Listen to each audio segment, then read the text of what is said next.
Hello guys, आज हम class 12 का सेकंड चैप्टर सॉल्यूशन राउल्ट के नियम को समझेंगे। जो इससे पहले हमने हेनरी का नियम भी समझाया था और अब हम राउल्ट के नियम को समझने की कोशिश करेंगे। और ध्यान से समझिएगा और अच्छा लगे तो हमारी वीडियो को लाइक एवं सब्सक्राइब जरूर करिएगा और अपने फ्रेंडों को भेजिएगा। ओके, अब हम समझते हैं कि राउल्ट का नियम होता क्या है। देखिए, किसी द्रव्य विलयन में प्रत्येक द्रव का आंशिक दाब उसके विलयन में मोल अंश के समानुपाती होता है। उसे हम लोग क्या कहते हैं? राउल्ट का नियम कहते हैं। टेंशन मत लो, सब समझा दूंगा, सिर्फ शब्दों का खेल है। नहीं समझ में आया? अभी समझ में आएगा। माना दो द्रव, क्या माना हमने? दो द्रव लेंगे, 1 व 2 से विलयन बनाया जाता है। ठीक है, विलयन में द्रव 1 का आंशिक दाब P1 है और द्रव 2 का आंशिक दाब P2 है। ठीक है, अब हम समझते हैं। देखिएगा, ये एक बर्तन है। क्या है? ये एक बर्तन है। ये द्रव 1 है। ये क्या है? द्रव 1 है। ये दूसरा बर्तन है। ये क्या है? द्रव 2 है। ये एक द्रव 1 है, ये द्रव 2 है। इसका जो आंशिक दाब है और इसके अंदर जो द्रव भरा हुआ है वो कैसा है? शुद्ध है, जिसको हम लोग कह देते हैं P1 नॉट, और ये हो गया हमारा P2 नॉट। ठीक है, ये हो गया हमारा P1 नॉट और अगला हो जाएगा P2 नॉट। देखिएगा, ये शुद्ध द्रव 1 है जिसका वाष्प दाब कितना है? P1 not. ये शुद्ध द्रव 2 है जिसका वाष्प दाब P2 नॉट है। देख लीजिए, ध्यान से समझिएगा।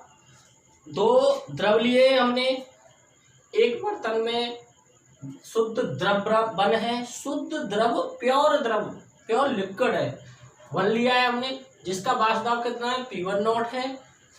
शुद्ध द्रव 2 लिया है जिसका वाष्प दाब कितना है? P2 नॉट है। अब क्या करते हैं? इन दोनों को एक ही पात्र में मिला देते हैं। क्या करते हैं? इन दोनों को एक ही पात्र में मिला देते हैं। अब जब ये दोनों एक ही पात्र में मिल जाते हैं तो द्रव 1 का जो वाष्प दाब आएगा वो P1 आएगा और द्रव 2 का जो वाष्प दाब आएगा वो P2 आएगा।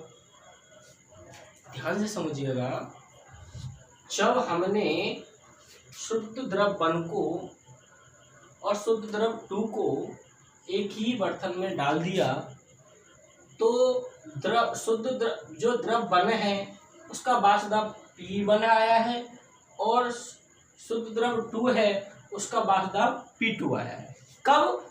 स्थिति कब है वो? जब उसको हम दोनों ने मिला दिया। यहाँ तो अलग अलग है तो उनका शुद्ध द्रव 1 है, शुद्ध द्रव 2 है, अलग अलग है वाष्प दाब। यहाँ पर P1 नॉट है, P2 नॉट है। लेकिन जब एक साथ जब दोनों को मिला दिया तो उसका जो वाष्प दाब है P1 और P2 हो जाता है मिलाने के बाद।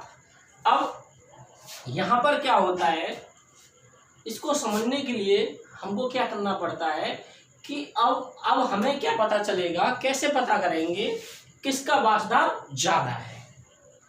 समझ रहे हो ना ध्यान से? अब हमें ये पता करना है कि इस जो द्रव में जो मिला हुआ जो द्रव है इसमें किस बर्तन का किस द्रव का वाष्प दाब ज्यादा है। तो ये निर्भर करता है उसके मोल अंश पर। किस पर करता है? मोल अंश पर। अब यहाँ पर देखिएगा, द्रव 1 का मोल अंश, यहाँ पर अगर हम देखेंगे द्रव 1 का मोल अंश इजिकल टू x1, द्रव 1 का मोल अंश इजिकल टू x1, द्रव 2 का मोल अंश इज इक्वल टू x2, द्रव 1 का मोल अंश इज इक्वल टू x1, द्रव 2 का मोल अंश इज इक्वल टू x2, द्रव 1 का वाष्प दाब, द्रव 1 का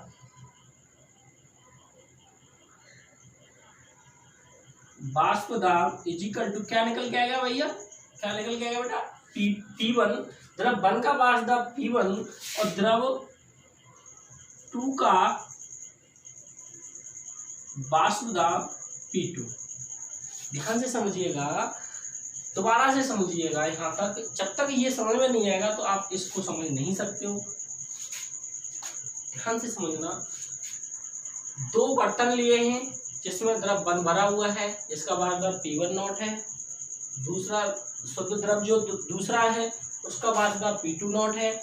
जब इन दोनों को मिला दिया गया है तो उसका एक का वाष्प दाब P1 और दूसरे का वाष्प दाब P2 निकल के आया है, जिसमें द्रव 1 का मोल अंश x1 है, द्रव 2 का मोल अंश x2 है, द्रव 1 का वाष्प दाब P1 है, द्रव 2 का वाष्प दाब P2 है।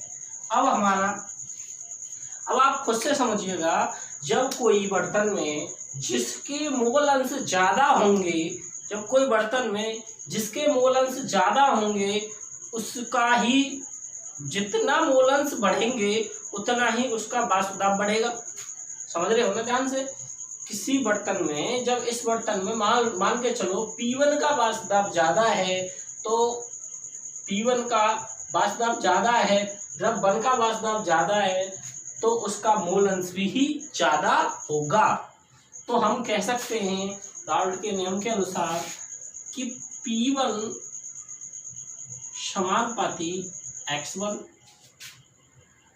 P1 समानुपाती x1। अब जैसे ही ये साइंस का नियम है, जैसे ही समानुपाती का चिन्ह हटाते हैं तो ये हमारा निकल के आता है नियतांक, और हम नियतांक जो लेंगे वो शुद्ध द्रव 1 का वाष्प दाब लेते हैं जो P1 नॉट है, x1 है, P1 नॉट x1। ऐसे ही हम लोग P2 के लिए करेंगे तो P2 proportional x2 is equal to P2 is equal to P not to x2। ये यहाँ तक आपको समझ में आ गया होगा।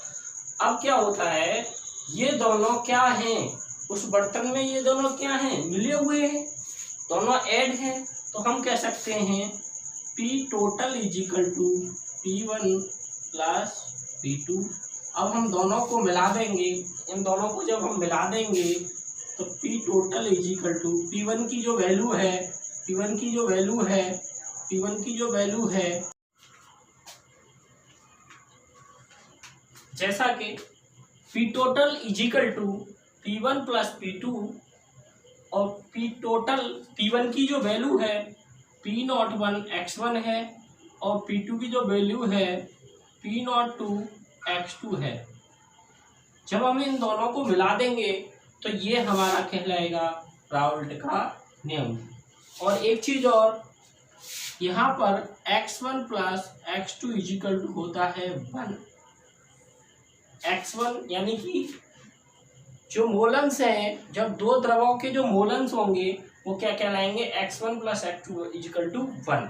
यह हमारा राउल्ट का नियम है। एक बार दोबारा से रिवीजन कर लीजिएगा। जैसे कि हम लोग देखते हैं, राउल्ट का नियम ये कहता है किसी द्रव्य विलयन में प्रत्येक द्रव का आंशिक दाब उसके विलयन के मोल अंश के समानुपाती होता है। मोल अंश के क्या होता है, समानुपाती होता है। माना दो द्रव 1 व 2 से विलयन बनाया जाता है। विलयन में द्रव 1 का आंशिक दाब P1, द्रव 2 का आंशिक दाब P2 है। विलयन में द्रव 1 का आंशिक दाब P1 और द्रव 2 का आंशिक दाब P2 है, हम लोग जानते हैं। अब जब हम एक अलग अलग दो बर्तन लेते हैं, उसमें शुद्ध द्रव 1 का आंशिक दाब P01 है और शुद्ध द्रव 2 का आंशिक दाब P02 है। जब इन दोनों को मिला दिया जाता है तो उसका जो आंशिक दाब है उनके मोल अंशों पर निर्भर करता है, जो कि P1 का जो आंशिक दाब है, मोल अंश का X1 का जो आंशिक दाब है, द्रव 1 का आंशिक दाब है P1 है, द्रव 2 का आंशिक दाब है वो P2 है। जैसा कि यहाँ पर सब कुछ लिख रहा है। अब क्या करते हैं, जब वो समानुपाती होता है, द्रव 1 का जो आंशिक दाब P1 जो है वो उसके मोल अंश के समानुपाती होता है। समानुपाती चिन्ह जब हटाया है हमने, तो समानुपाती जो चिन्ह हटाया है हमने, तो वो उसके पहले वाले द्रव 1 का शुद्ध द्रव 1 का जो हमारा जो आंशिक दाब है, शुद्ध द्रव 1 का आंशिक दाब है वो हमने यहाँ पर ले लिया है, जो नियतांक के रूप में रखा गया है। ऐसे ही इसको ले लिया गया है जो हमारे नियतांक के रूप में रखा गया है, द्रव 2 का नियतांक के रूप में रखा गया है। ये हमारे साइंस का नियम है। P total is equal to P1 plus P2, इन दोनों को हम ऐड कर लेंगे। P1 की जो वैल्यू है हम फिर रख देंगे, P1 की वैल्यू P02 X1 है और P2 की जो वैल्यू है P02 X2 है, P02 X2 है। अब क्या करेंगे, यहाँ पर इन X1 व X2 मोल अंश होते हैं जो 1 के बराबर होते हैं, जो ये 1 के बराबर होते हैं। अब हम लोग यहाँ पर समझेंगे, हम लोग यहाँ पर एक चीज समझेंगे कि ये ग्राफ पर कैसे समझा जाता है। ग्राफ पर कैसे समझेंगे हम इसको, देखिएगा। यहाँ पर हम लेंगे X1 इज इक्वल टू 1 और X2 इज इक्वल टू 0। जब X1 1 है, मोलंस X का मोलंस 1 है, तो X2 का मोलंस 0 होगा। यहाँ पर अगर हम देखते हैं X1 इज इक्वल टू 0, तो X2 का मोलंस 1 होगा। ये हम लोगों का P1 नॉट है, ये हम लोगों का P2 नॉट है। ये X1 जो है जब इधर जाता है तो उसकी जो वैल्यू है, X1 की जो वैल्यू है, उसका जो आंशिक दाब है वो क्या आ रहा है, 0 आ रहा है। और X2 का जो आंशिक वैल्यू है, वाष्प दाब है, वो क्या आ रहा है हमारा, ये यहाँ पर 1 आ रहा है। ये ऐसे समझ में आ गया होगा। दोनों का जो आंशिक दाब है वो यहाँ पर, ये यहाँ पर X1 जो है, X1 का जो आंशिक दाब है वो P1 है, और इधर चल करके हमारा ये यहाँ से कैसे जा रहा है, आंशिक दाब कैसे आ रहा है, 0 आ रहा है। और ये यहाँ पर चल करके ये जो जा रहा है वो कैसे आ रहा है, ये भी यहाँ पर 0 आ रहा है। ठीक है, समझ में आ गया होगा आप लोगों के। ये इसका ग्राफ होता है, और ये जो होती है हमारी, ये P total is equal to P1 plus P2 होता है। इसकी आप वैल्यू रखना चाहो यहाँ पर रख दीजिएगा। यहाँ पर जो होता है, ये जो लाइन है, ये वाली जो लाइन है, ये वाली जो लाइन है वो यहाँ से P1 नॉट से X1 0 पर आई है, और ये वाली जो लाइन है, ग्राफ है हमारा, वो P2 नॉट से X2 0 पर आ रहा है। ओके, तो आप लोगों को समझ में आ गया होगा राउट का नियम। यही राउट का नियम होता है। आप लोग इतना समझिएगा, और आगे भी चैनल को सब्सक्राइब करिएगा, ताकि आपको ऐसे ही इसी तरीके से हम लोग समझाएं केमिस्ट्री के बारे में। और अपने दोस्तों को शेयर करिएगा, ताकि अच्छे से अच्छे हमको मोटिवेट मिले, ताकि हम अच्छा लगे, आपको भी अब वीडियो अच्छा लगे, ताकि हम आपके लिए बहुत ही अच्छी वीडियो बनाएं, जिससे आप लोगों को फ़ायदा मिले। थैंक यू, धन्यवाद।